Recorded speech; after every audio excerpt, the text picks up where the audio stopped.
Gracie Jiu-Jitsu rocks.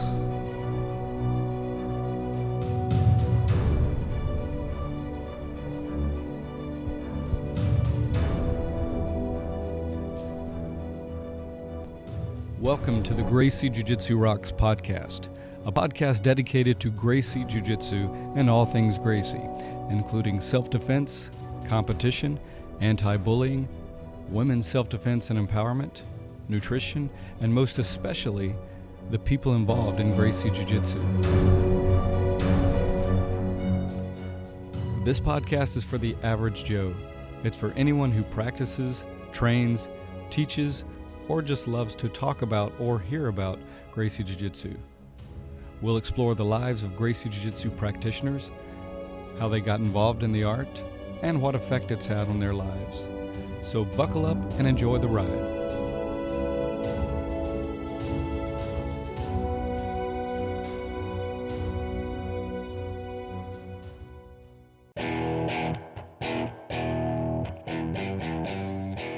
Okay, welcome to episode 92 of the Gracie Jiu-Jitsu Rocks podcast. As always, I'm your host, Marty Josie, and thanks for listening. My guest today will be Dave Kovar, world-renowned martial artist and business coach. And we'll get to that in just a moment. But before we do, let's do our martial arts quote, and then we'll do a Meet the Listeners segment, followed by the interview with Dave, and then the Make a Difference, Make an Impact segment. Okay, so let's start with our quote. "The medal from an old grappling tournament will not serve me today, but the courage I develop in its acquisition will. By investing in yourself, by using all endeavors as a vehicle to shape who we are, we exist in the present moment with a lifetime of growth behind us. I have loved many vehicles throughout the years, jiu-jitsu more than any other. But the vehicle has, and always will be, a distant second to the driver." And that's taken from the Tao of Jiu-Jitsu. Great quote. Okay, on to our Meet the Listeners segment, which will simultaneously serve as a bit of a book review, as our Meet the Listeners guest, Lewis Martin, has written a book that I want him to tell everyone about. So let's meet Lewis now.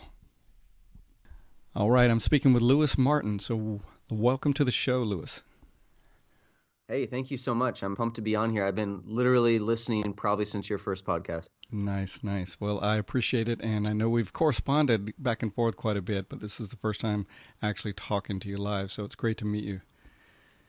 So where do you currently train, and where are you from, Lewis? So I just moved to Ventura, California. I love it down here, and I've been training for about a month at Gracie Marumbi in Ventura under Fabio Leopolo. Great school. If you've trained at kind of the big Gracie Academies like in Torrance, it has a similar feel to that, very uniform, a lot of class times, and it's really diverse. There's competitors, there's family people, a little bit of everything. And before that, I got my blue belt from Daniel Thomas in Monterey. Amazing school. If you're in Monterey, California, or anywhere close by, go train there. Team Zeus, Monterey BJJ. Excellent.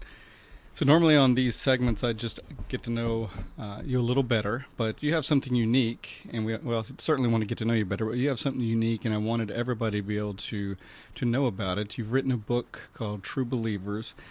I really enjoyed it, but I'll let you just speak to kind of what it's about, and then I'll add a few of my thoughts.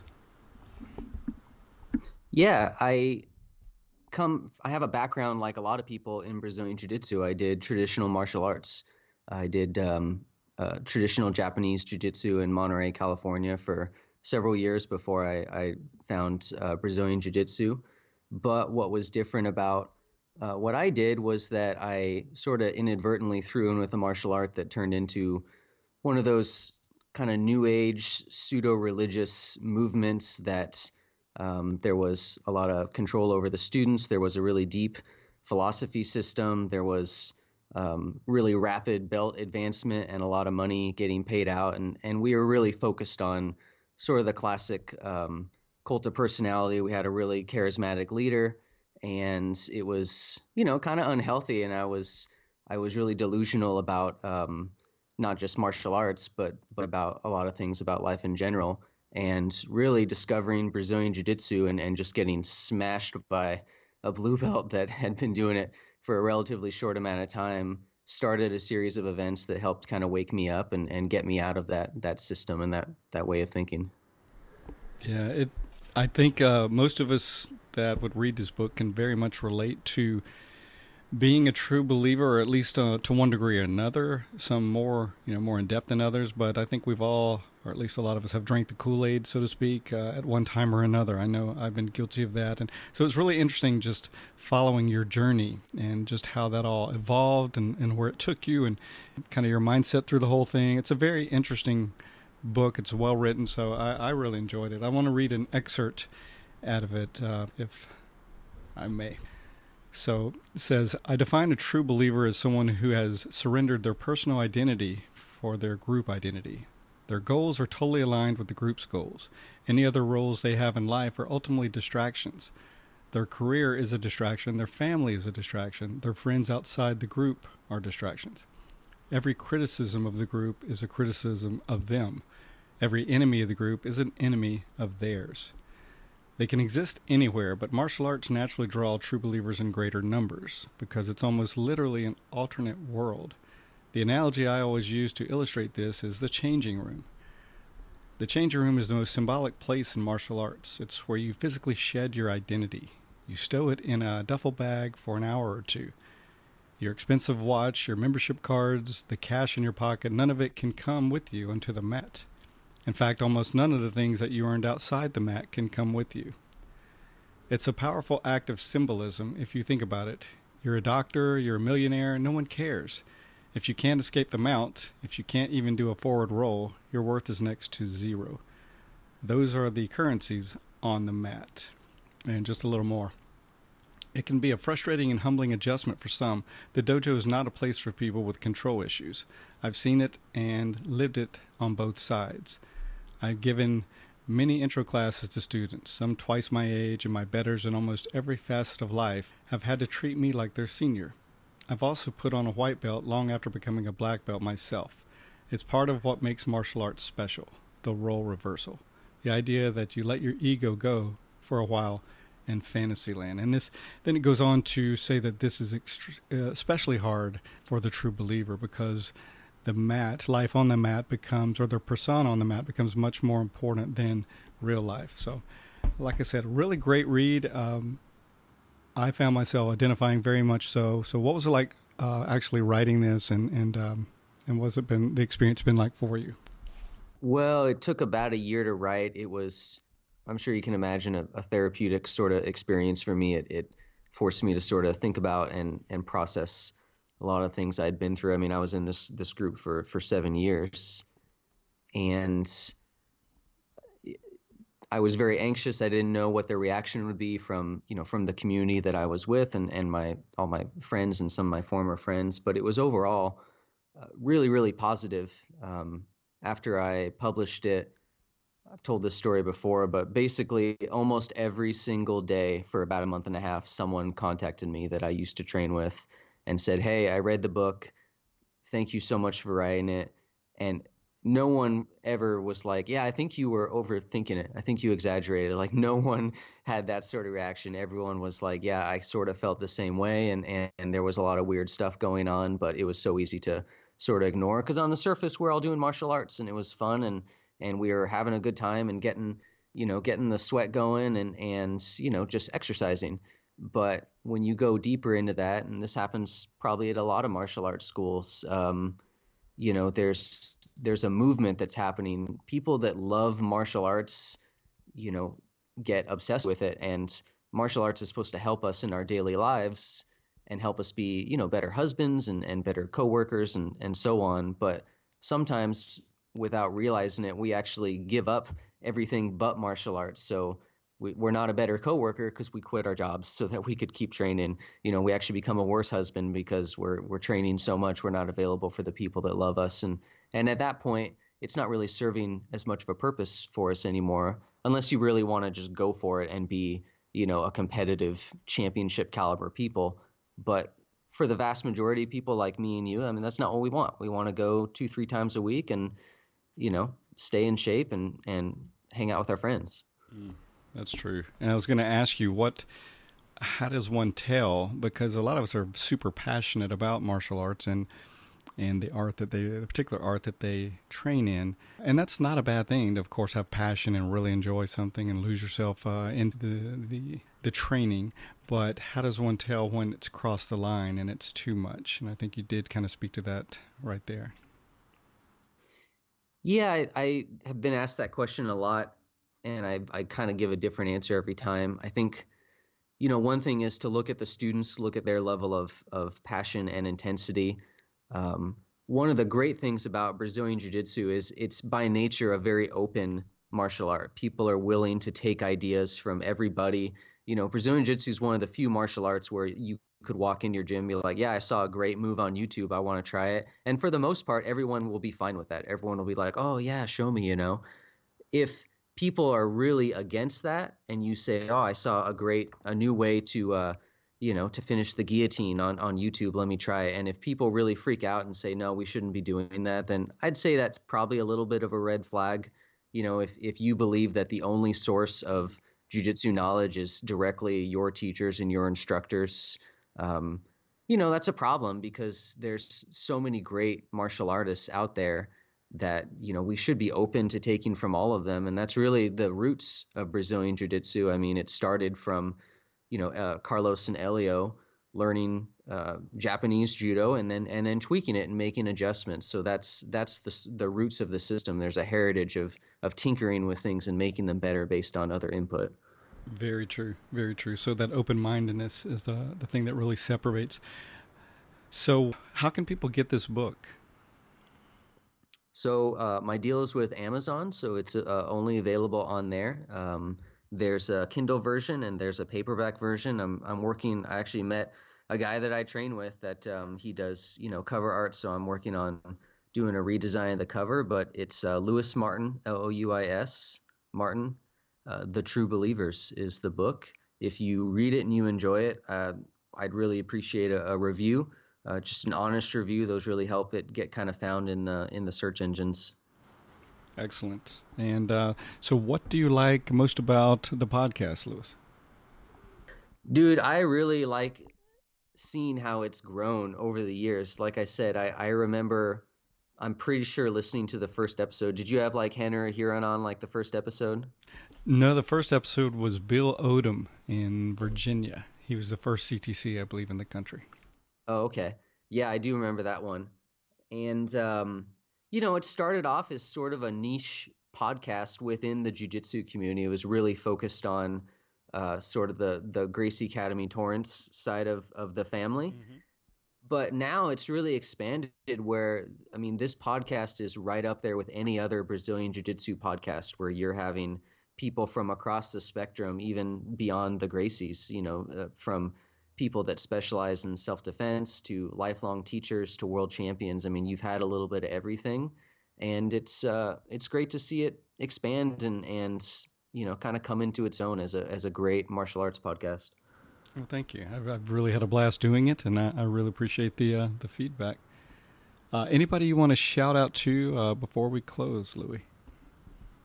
I want to shout out to Monterey Brazilian Jiu-Jitsu, Daniel Thomas, Team Zeus. What a great team there! I love all those guys and girls, and also my current teacher, Gracie Marumbi in Ventura. If you're in Southern California, it's a great school, really well balanced. Instructor Fabio is he was one of the last IFL 180-pound champions, so he's done a little bit of everything, and I'm having a blast there.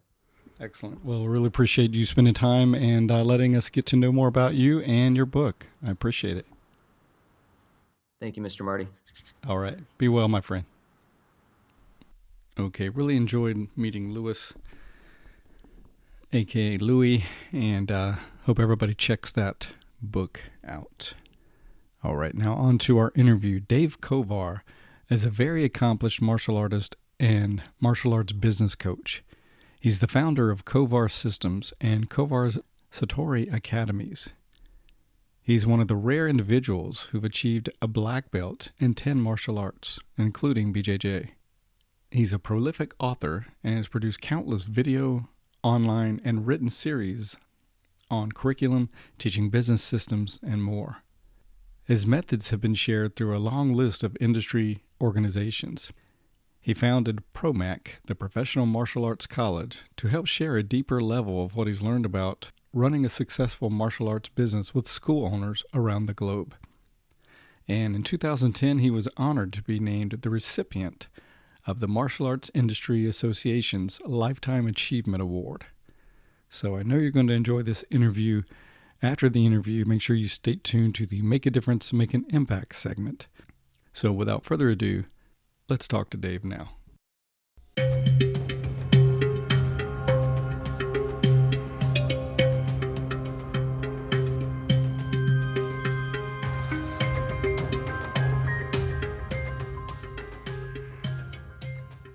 Okay, I'm speaking with Dave Kovar, world-renowned martial artist and business coach. So welcome to the show, sir. Oh, it's an honor to be on here. Thanks for having me. Oh, it's my pleasure and honor for sure. So, Dave, I know you have a lot going on with running academies and business coaching, etc., and you're actually doing an event right now, right? Yes, I'm from California, but I'm currently in New Jersey for a few days of testing and seminars. And you do this pretty often? Yeah, I'm on the road about 100 days a year, doing usually either martial arts seminars or teaching seminars or martial arts business seminars. Those are kind of the three things that I'll focus on a lot. Wow, that's a lot of days on the road. Yes, sir. It's all good. So, I enjoy traveling. I got to say I enjoy getting home probably just as much or more. But yeah, I'm blessed. Yeah, I know the feeling. I love traveling, but there's also nothing like the feeling of coming back home as well. So yes, sir. Tell us a little bit about Kovar Systems. What is it and how did it develop, Dave? Well, so this is my 40th year of having a martial arts school. I actually opened up my first school right out of high school in November of 1978. And, I started training in the early 70s. My first art was actually wrestling in 1971. I did that for about 3 years, and that was kind of my introduction to combat sports. And so it was a rough business for a really long time. It's still a hard business. If the truth is known, you still have to work really hard. But we struggled a lot, and then just trying to make ends meet. And I painted houses by day. And then in the late '80s, my older brother Tim, I encouraged him to come on board as my business partner, and it was kind of a unique time. The time was right. We just blew up. Our school blew up, and by the early '90s, I actually had one location with over 900 members in it. Wow! And yeah, it was pretty insane, and it wasn't that it was just a different time than it is now. There was the supply and demand were different. There wasn't near as many martial arts schools to choose from. It's still a great time to be in the martial arts industry. It's just kind of different now. But what happened is that in the early 90s, I actually put out a series called How to Teach Martial Arts to Kids in 1993. It was like a video VHS. You get a VHS and a manual, and it just really took off. And there started to get demands about, because nobody that I knew of really was talking about how to teach, right? So we did another follow-up on how to teach martial arts to adults as well. And it's really not how to throw a punch or do a hip throw. It was more about how to interact with students, et cetera. And then as we opened up a few more schools and we started, talking a little bit more about how to run a martial arts business, and it just kind of evolved into a sideline. It's not even a sideline. It's kind of so right now my main profession is I have a chain of 8 schools that I own in Sacramento County.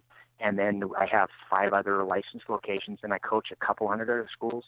And so my time is mostly on Kovar Systems, which is different from the schools. That's where I'm coaching other martial arts schools on best business practices, best teaching practices, helping them develop their arts, and so it kind of evolved organically, and so that's where we spend a big chunk of my time.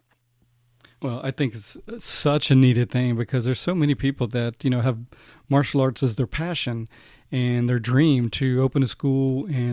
But the reality is if you don't have much of a business background, you may be great at the art, you may even be great at teaching, but it can be a rude awakening when you get out there and learn that there's a lot to running a successful school. It's so true. I remember about a decade ago, I had a couple partners and consultants that have helped us when we were in our expansion mode. And about a decade ago, we had this really smart business man that was helping us. And my current partner is a guy named Dave Chamberlain, and my brother retired, and he took over, and my current partner is the CEO of our company, and he came from real world business, right? And so anyway, Dave Chamberlain and myself and this other gentleman are talking about such a couple challenges in the school. And the other gentleman, who was, by the way, a black belt, but never was involved in running a school, he goes, we got to be able to figure this out. This is an easy business. And Dave Chamberlain, my business partner, goes, time out. He goes, and by this time he'd been working with me for a year or two. He goes, this is the most complicated business I've ever been involved in. And this is a guy that spent his whole life building businesses. So wow. I kind of thought, hey, that's, I felt good about it. And so it suddenly made me realize, okay, there's a lot to this, because if you're running a martial arts school, first and foremost, you have to be passionate about martial arts, regardless of the system, right? Whether it be jiu-jitsu or Muay Thai or Kempo or whatever it is that you're teaching, you got to love your art, because that's the X factor that really makes it work in the long run. We're not selling widgets, you know what I'm saying? But that alone is not enough. It's you have to have it, but that's the starting point. But then you've got to be, be able to be a salesman. You got to be able to be, accountant, bottle washer, so to speak. So you have to wear a lot of different hats. So it's really tricky. And so I have this kind of thing that I look at with my team. There's all these complicated systems, but there's 5 things. We call it the 5 mindsets that I think are really important for someone that wants to pursue martial arts as a career. And by the way, these same mindsets could apply to other businesses as well. But the first one is we're the friendliest place in town. And the concept is to cultivate, the environment of your school that when someone comes in your school for the first time, they feel welcome, they feel a part of it. And the second one is we're the cleanest place in town, and that is that we just do our best to keep our school clean, and also Disney Dojo kind of G-rated environment, so to speak. Mm. And the third one is the mindset of we only teach great classes, never just good classes. And by the way, the reality is that I've taught my fair share of mediocre classes. They're not all going to be great classes, but your intention is to teach a great class, right? Every time you step out on the mat, because that's our product, right? And number 4 is we're excellent student-parent communication, meaning that we make sure that we communicate, with our students what they're doing well and how they can improve. And the 5th one is every day we look for opportunities to grow our school. So that's there's a lot to it, but if you focus on those 5 things, you've got the big things covered. Yeah, and a lot of that does have to do with the mindset, like you said. If you don't have your mind right, you can do a lot of the actions, but it's not going to be complete. And it's also kind of like, you have some people that are great martial artists, but just don't have the business skills or the other sales ability, and they need to bring that up. But you also have people that who are just natural born sellers and feel like the product's not that important. Just give me whatever and I can do it. And then they're not passionate about the art though. So somewhere in between that is, the best of all worlds. Tricky. Right? Yeah, exactly. Because, how many people do I know that are incredible martial artists and even really good teachers?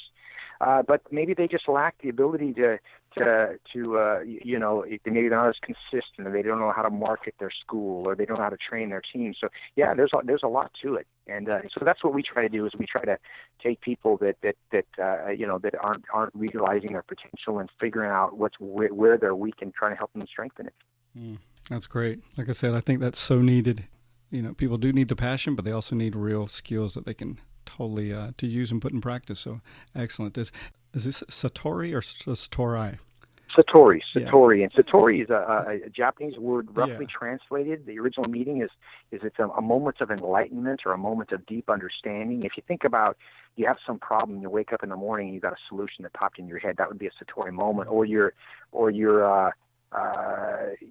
figuring out a math problem, and you finally, boom, the light bulb comes on. So for us, what we did is we kind of expanded and changed the definition a little bit. For us, the word Satori means in the moment at your best, and it refers to that present state of consciousness.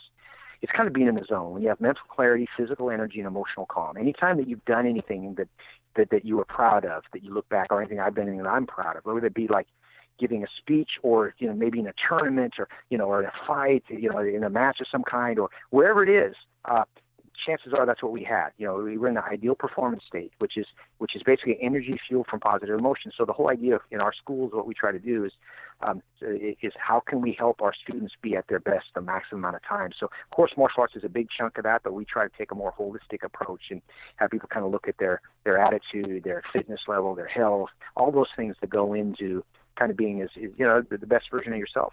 Absolutely. It is a lifestyle, and it's that's the goal, to be the best version of Yes, yourself. sir. And I'm familiar with the Yes, term. sir. I actually lived in Japan for a while, and through other circles, I'm familiar with the term. I couldn't remember if it was pronounced Satori or Satori. Yeah. And you have the Satori Alliance as well. Yes, that's our Martial Arts Instructors Association. It's really designed. It's a multi-style. We have people from, you name the style. We have people participating in it, and it's a teachers association. So in that, what we do is we're helping people be able to systematically, like, we've seen that guy that's like this incredible instructor, but he doesn't really know why he's a good instructor, so it's hard for him to have other people do what he does.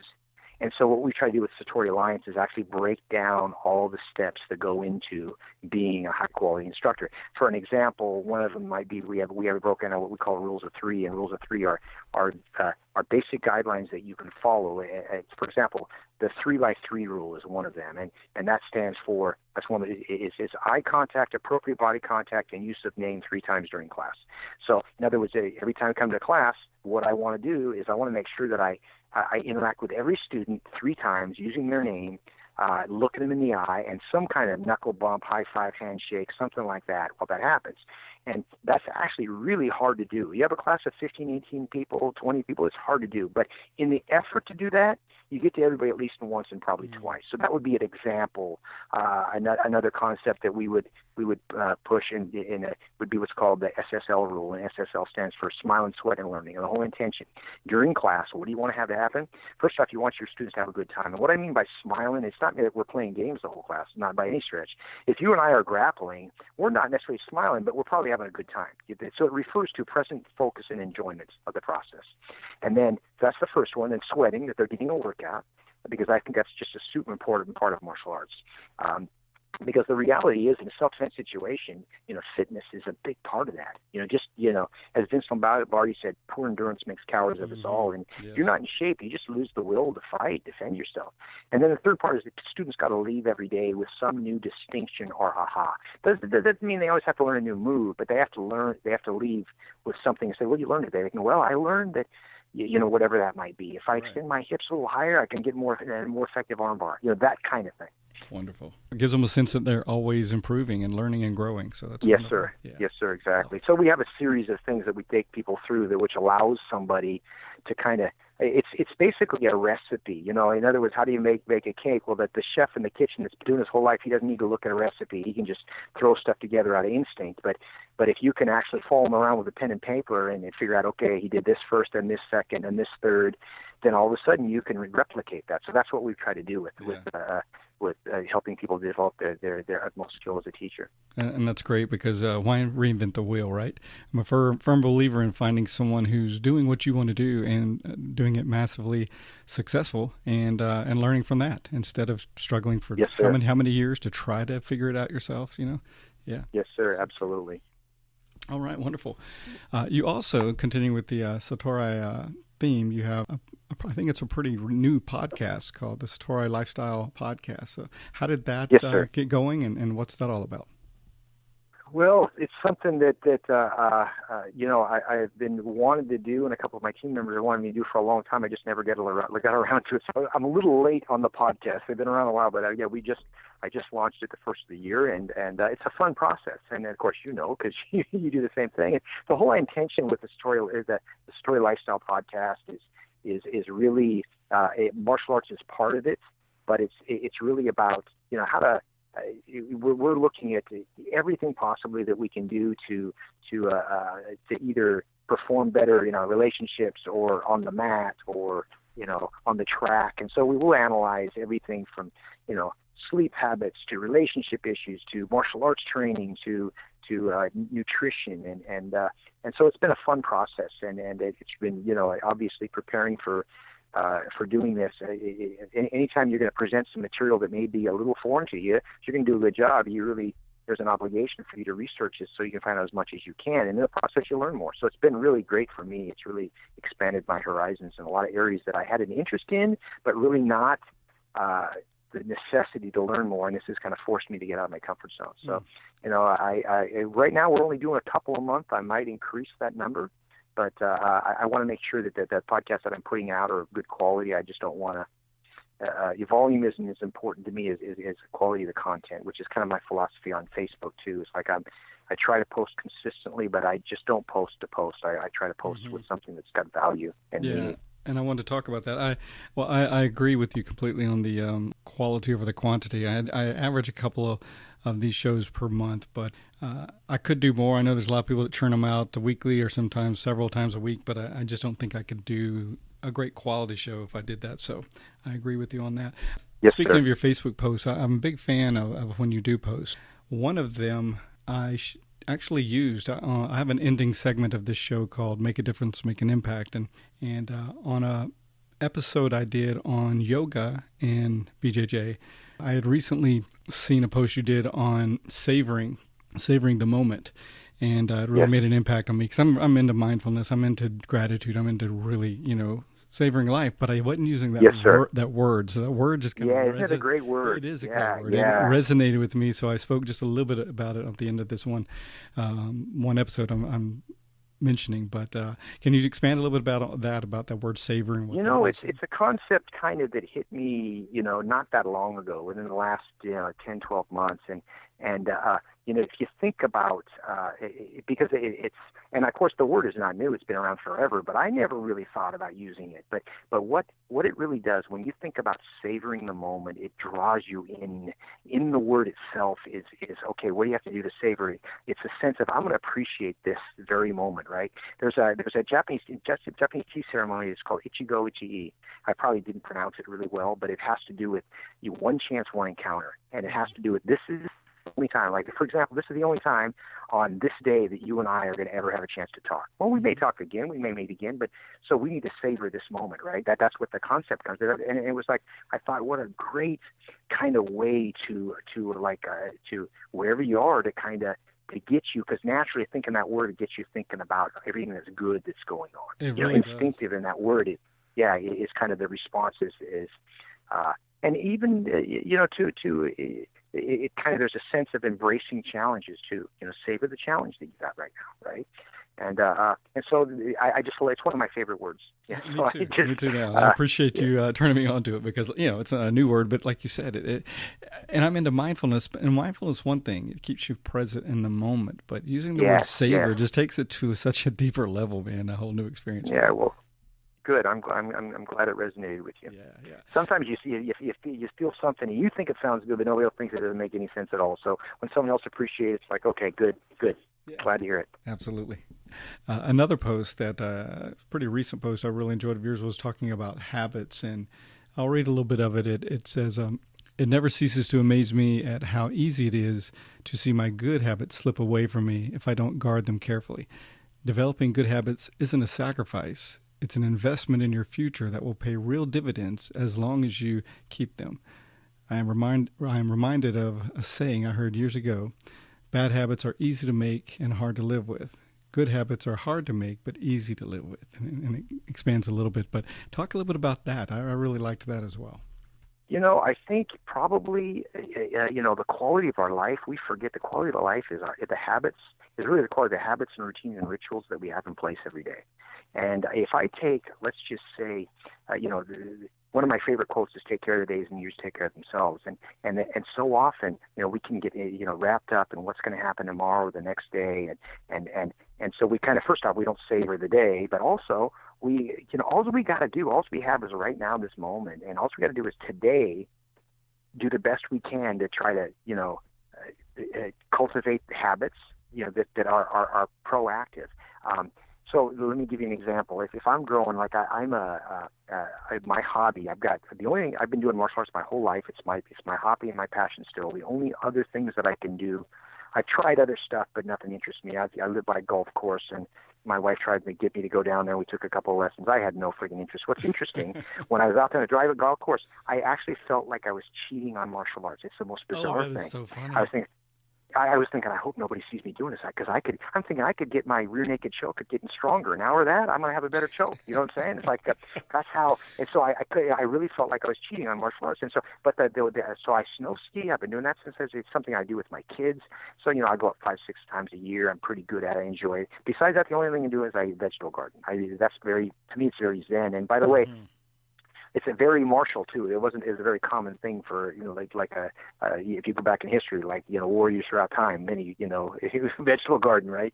But you've heard the phrase, I'd rather be a warrior in the garden than a gardener in a war, right? Right. And so where I get that is, it's like I always grow tomato plants, and what do you need to grow a tomato plant? Well, you have to start out with a good seed, right? And then what do? You have to have good soil, and then you're going to find a nice sunny spot, and then you're going to water it on a regular basis, and you're going to leave the rest up to time. In other words, I know that if I have and I've got to occasionally weed it.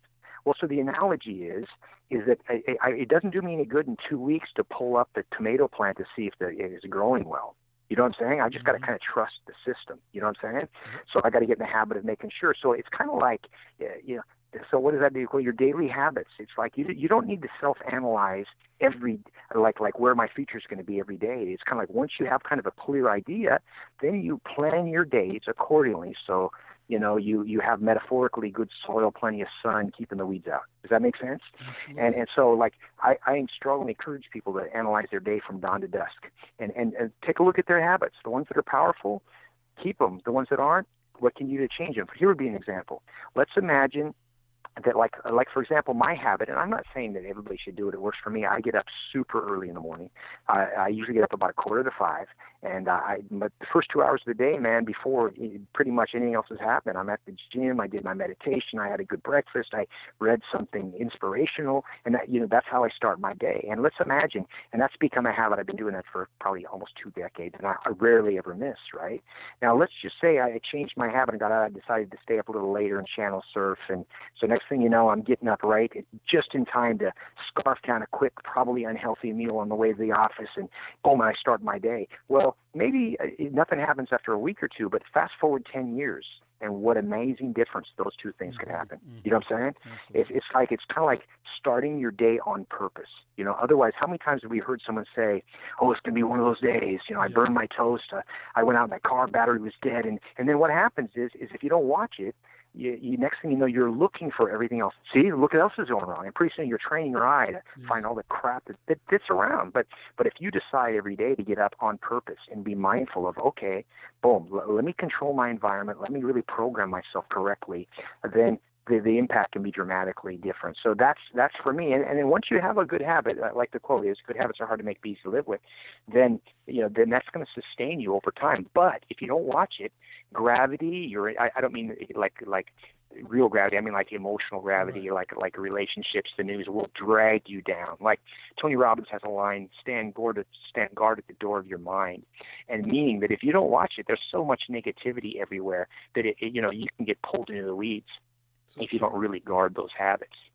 And so, I'm that's kind of my focus, is it like, okay, if I find myself off-centered or, starting to stress out or not being as good in my relationships or snapping at one of my kids or one of my employees or something, I go, whoa, let me backtrack a little bit.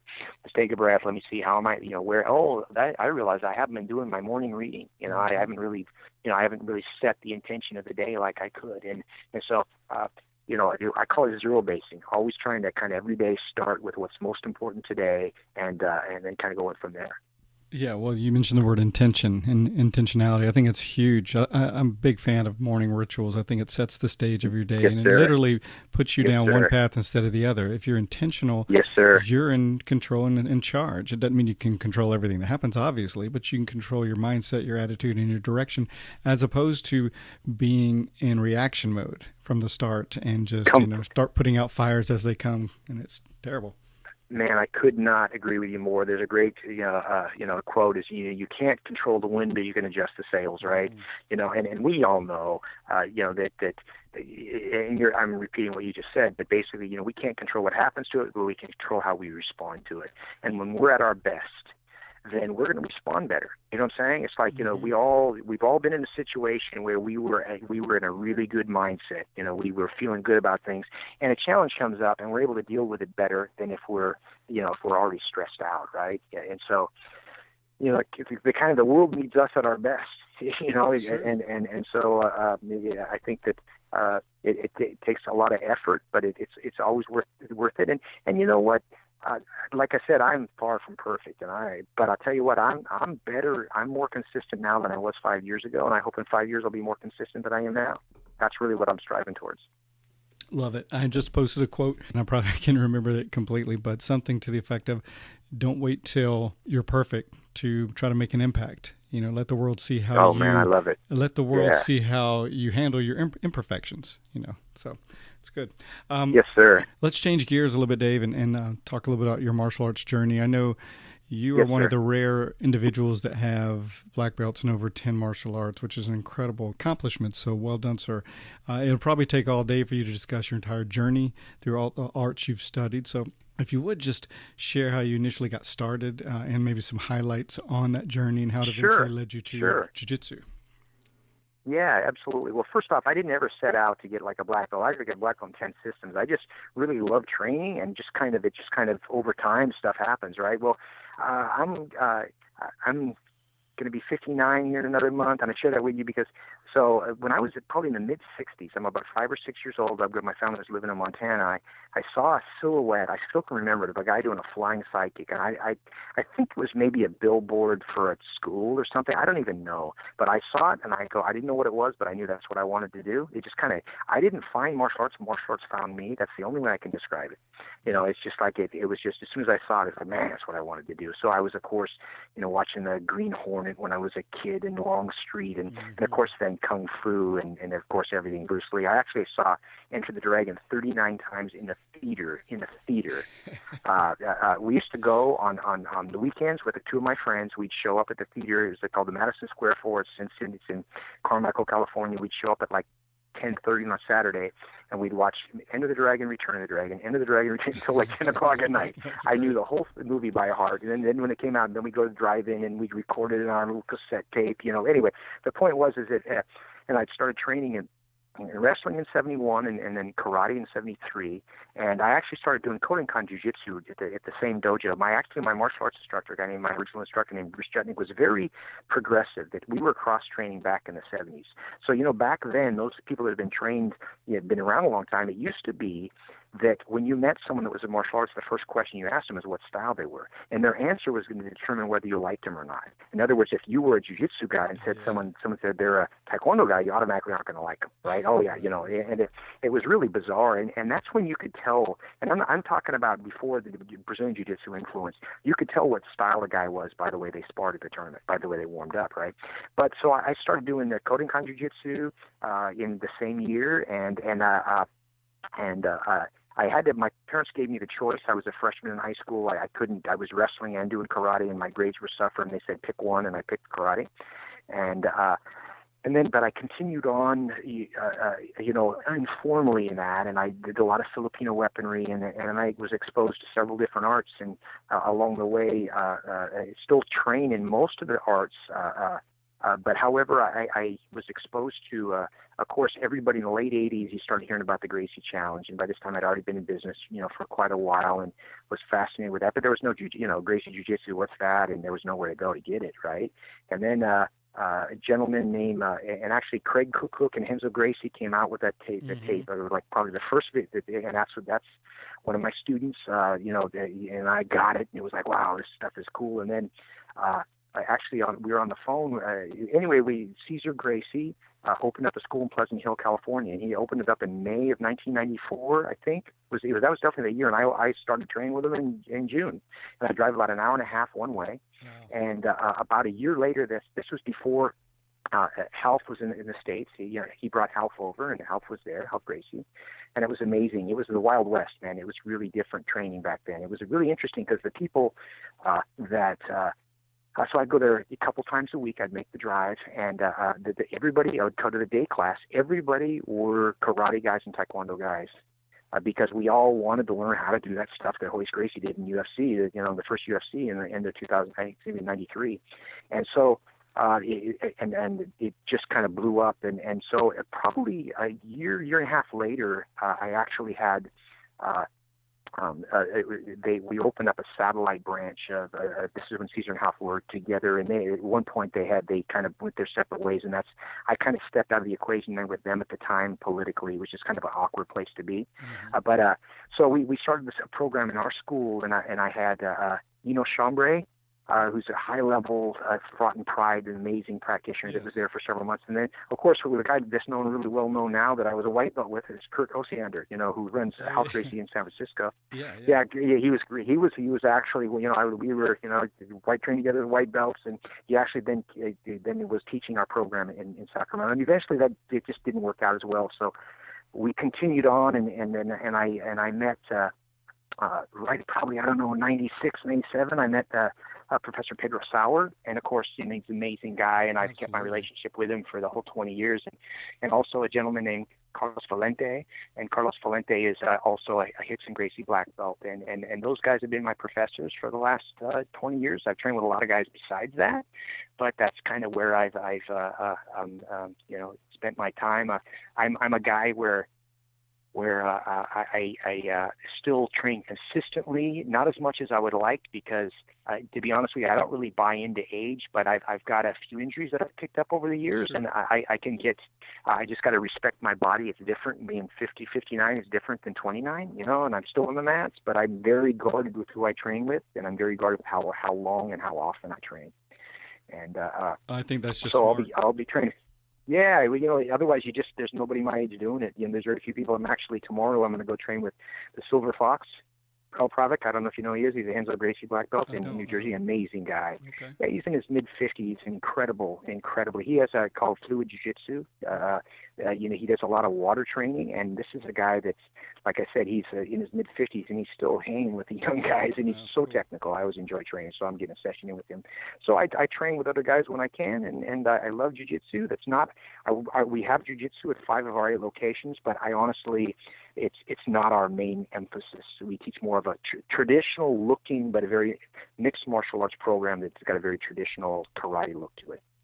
Well, you've certainly had an incredible journey and your share of experience in several arts. And what I glean from that and what stands out is your open-mindedness to, not just get stuck in one system and be rigid, and like so many people fall into or used to. I don't know if they still do. Yeah, as much sure, anymore, absolutely. But even from way back, you were open-minded enough to start embracing and cross-training and seeing what other arts, what merit they have, and so that's wonderful. I really think what it was is I've never been diagnosed, but I think I just have martial arts ADHD. So I'm not the guy you go to if you want to be a high-level sport jiu-jitsu, competitor. You're not going to come see me. You know what I mean? I'm not the guy. If you want to be I can get you through the basics pretty well. I think I understand it pretty well, although I'm still learning. I got my black belt in 2007. It took me 13 years and 3 surgeries, right? It was like one of those things but I'm still like, I've got there's so much room to go. I feel like I'm just a beginner still in jiu-jitsu. I have a better understanding. But what happens is it's the same thing like with the other arts. It's like I can get someone to a certain level, but there's something to be said about a guy that just sticks with his one thing, and you know what I mean, and does nothing else. I totally respect that. What I do really admire more than anything else is if I do my one thing, but I respect other arts. What I don't really like is when a guy is like, everything else is a bunch of crap except for what I do. That's where, for me, I kind of draw the line. You don't have to cross-train like I did. I don't care.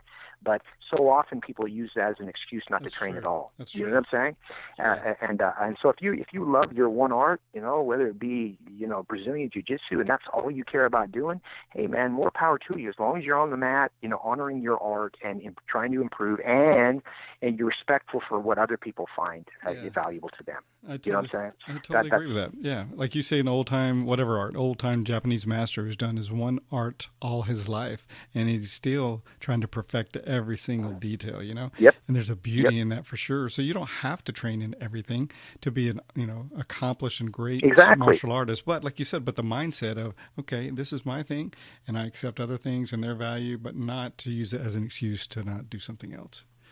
I've trained with some really high level like jiu-jitsu practitioners, and these guys really have no interest in other arts, but I respect it. It's not that they don't respect that other art. It's more, I don't want to spend time doing that because that's time I wouldn't be spending doing jiu-jitsu. Kind of like what I was saying with golfing earlier, you know what I mean? Yeah. And I totally respect that and say, I get it, man. You got an hour free. You're going to work on, that's what you're going to, I totally, it's just my journey has not been that journey. My journey has been, I just get, oh, that's cool. Weapon. Oh, that's cool. I want to try that, and fortunately, because early on, my brother saw the value when him and I were partners of me continuing my training. It was kind of the X factor that was going to help our schools grow. And so I didn't get bogged down like a lot of my peers who didn't have a business partner. And so I never had to really worry about paying the rent or doing payroll or doing advertising. Now, I know how to do all that stuff, but I never really had to. I teaching and training, that was always been my job. So I've never felt guilty, and I've never about doing my training. I've been really good about being consistent with it. And like now what I do is I do what's called a 5x5. And I don't do it every day. I do it probably 3 or 4 times a week. And what that is if I have a very limited schedule, I'll do 5 minutes of bag work. And then I'll do 5 minutes of, maybe I'll do old school kata because I still enjoy that stuff. Okay. And then I'll do 5 minutes of gymnastica naturala, and then I'll do 5 minutes of weapon sparring, right? So in a very short period of time, and in half an hour, so 5 minutes within the break, you're maybe I'm not getting better, but I'm maintaining those skills. You know what I'm saying? And then that's what I do with most of the other arts, and then I try to focus still on jiu-jitsu, a little more extensively. That's great. I like that a lot. I mean, in my journey has been more like yours, and there's a beauty in having one art and just going as far as you can in it, but there's also a beauty in being exposed to a lot of different things. And you may not be to the ultimate level in any one art, speaking for myself, but you're versed in a lot, and it's still a lot of fun, and you feel well rounded, and keeps it very interesting. And here's what's interesting about it. 20 right after actually. Right before I started jiu-jitsu, so it would have been 91 or 92. I had a real bad back injury that eventually led to surgery, right? But it kept me down for literally, several years where I wasn't able to do stuff like I wanted to, but I'm still teaching, which is really frustrating. It's like, loving ice cream and being at the, selling ice cream at this shop and not being allowed to eat any. You know what I mean? It was like a really hard time for me. Yeah.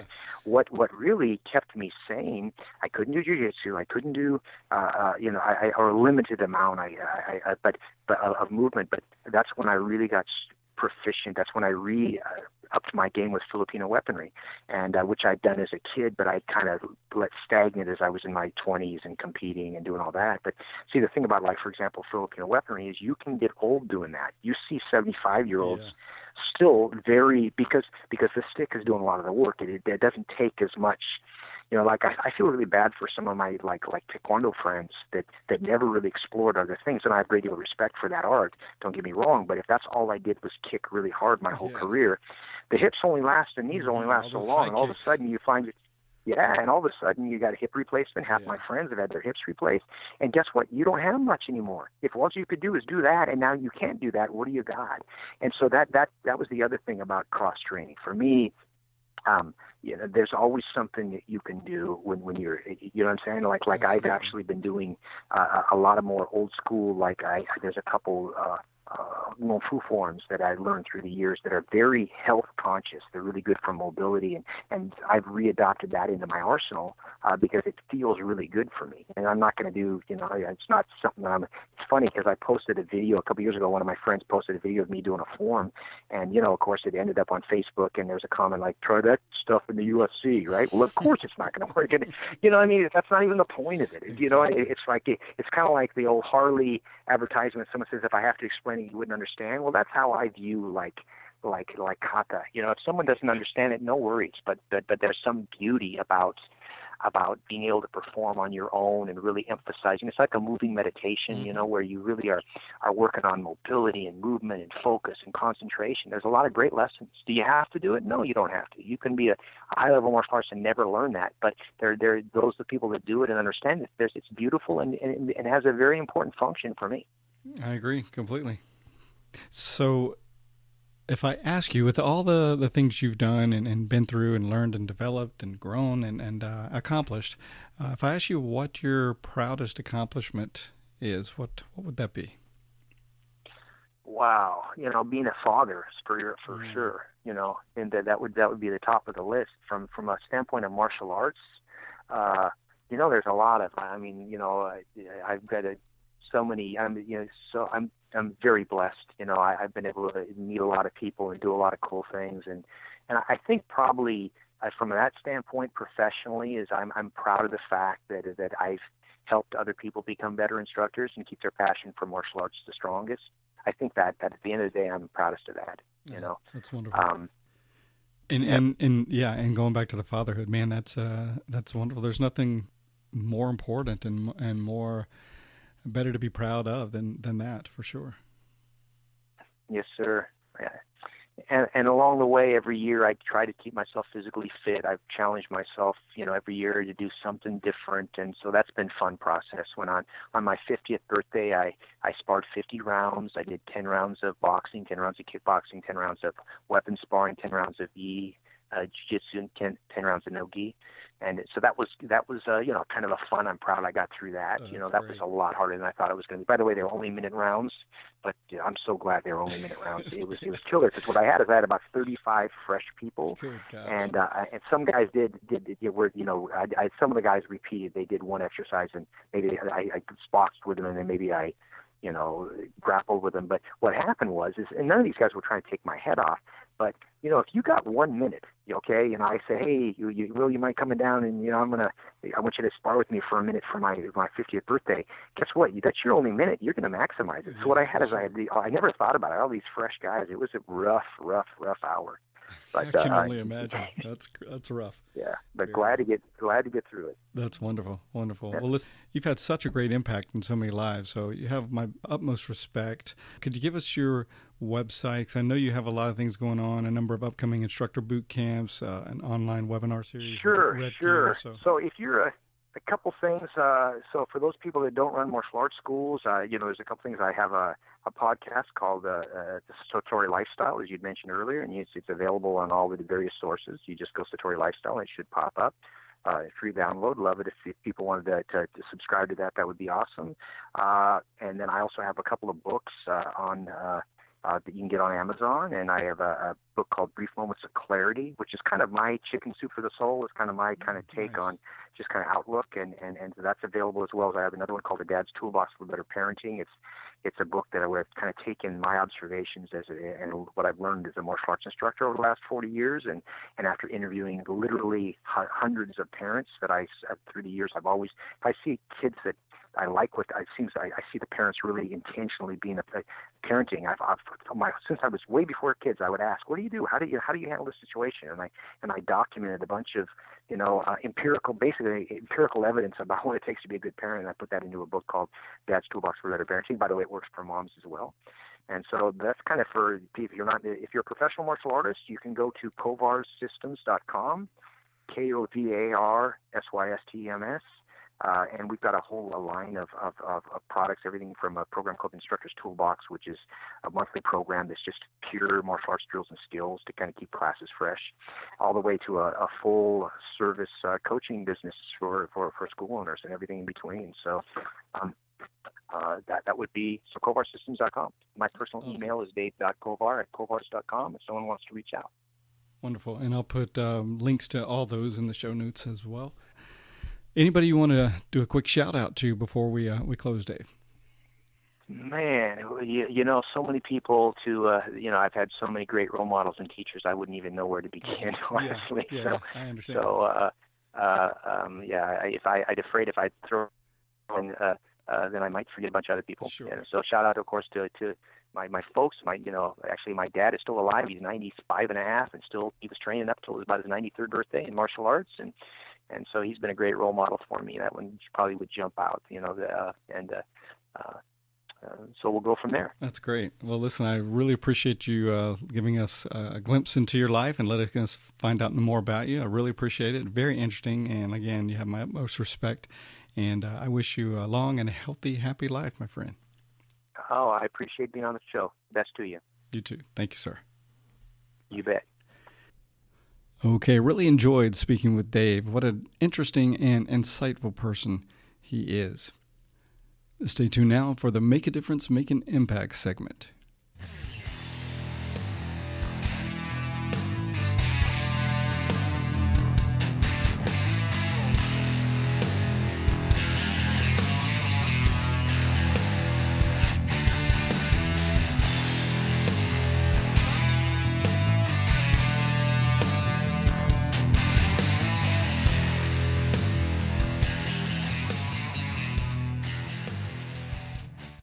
Time now for the Make a Difference, Make an Impact segment.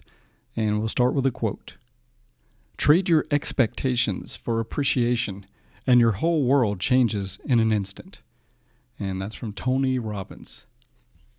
And I really love that quote. So many times we can get really caught up in how we think or expect for a situation, or for life in general, for that matter, to go and turn out, that we become disillusioned and disappointed when things don't turn out the way we planned or wanted. And we can really get caught up in this. But it's important to remember that we always have a choice. We can either wallow in the disappointment, or we can press reset. We can reset our minds and change our focus to gratitude and appreciation. We can ask ourselves, what am I grateful for in this moment? What do I appreciate about this situation? What do I appreciate about my life right now? I believe that focus is everything, and whatever we focus on determines our feelings and our experience in life. So I invite you, as you go through your day, your week, your month, to become aware of when you're living in expectation and change your focus. And when you catch yourself coming from that feeling of expectation, change your focus to gratitude and appreciation. And I think by doing so, you'll find that you're a much happier and healthier person. And that's going to do it for this edition of the show. As always, I thank you for listening. Hope you're enjoying the show. If you feel like you're benefiting from the show and want to show your support, you can support us on our Patreon page, and a link in the show notes. Please like and follow us on social media and help us spread the word by reposting our posts and telling others about the show. You can leave comments on the website at www.gracejujitsurocks.com. You can also go to iTunes and leave comments, as well as rate the show, and we would appreciate a 5-star rating, which helps us with our standing in iTunes. You can also leave comments on our YouTube channel. If you have suggestions for the show, please don't hesitate to give those. We always like feedback and suggestions. Okay, that's going to do it. So until next time, this is Marty Josie, and I'll see you on the mat.